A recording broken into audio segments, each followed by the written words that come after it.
Elizabeth Knight last updated 0826, December 13, 2017 opinion less than week after being knighted by the Queen, Australia's King of Retail Malls. Frank Lowy is abdicating this throne, selling his stake in his international empire to European giant Unibail Rodamco. And his timing is impeccable.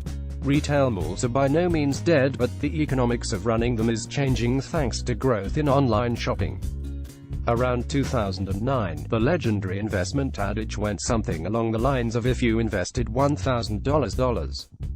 When Sir Frank floated Westfield in 1960, you would be worth about $148 million, $161 million.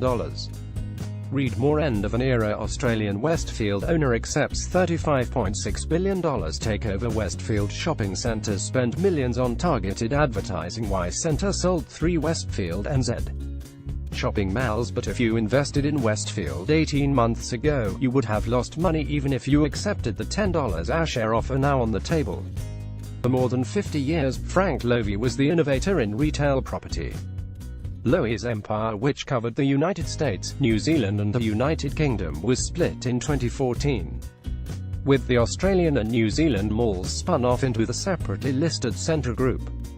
In the same way retail has been disrupted by the internet, Lowy, the Westfield landlord, has already started to feel the same pressure. The landlord is no longer at the top of the food chain, and the legendary tough treatment Westfield dished out to its retail tenants is changing. Instead, it is giving way to retailers like Solomon Lew and many others who are closing stores unless rents are renegotiated. Ultimately, the power continues to shift to the customer, who gets to choose whether they shop in a physical store with plenty of internet-enable transparency, which gives them the ability to minimize the price they pay. This is a style of business that would suit Lowy. For more than 50 years, Lowy was the innovator in retail property. Having come to Australia post-war in 1952, he teamed up with another immigrant, John Saunders, to build shopping centres in Australia and ultimately in the UK and Europe.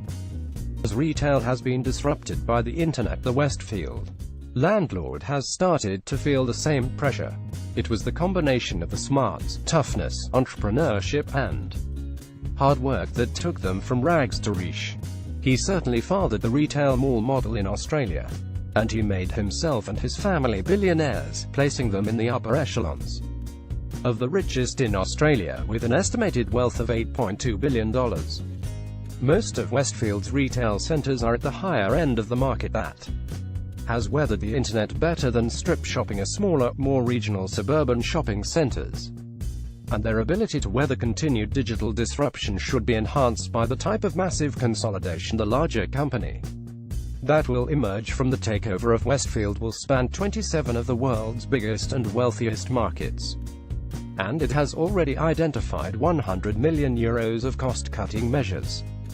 But it won't have a Lowy around the board table or in its management ranks. Lowy says he will retain an investment, but it will be a small percentage of shares on issue.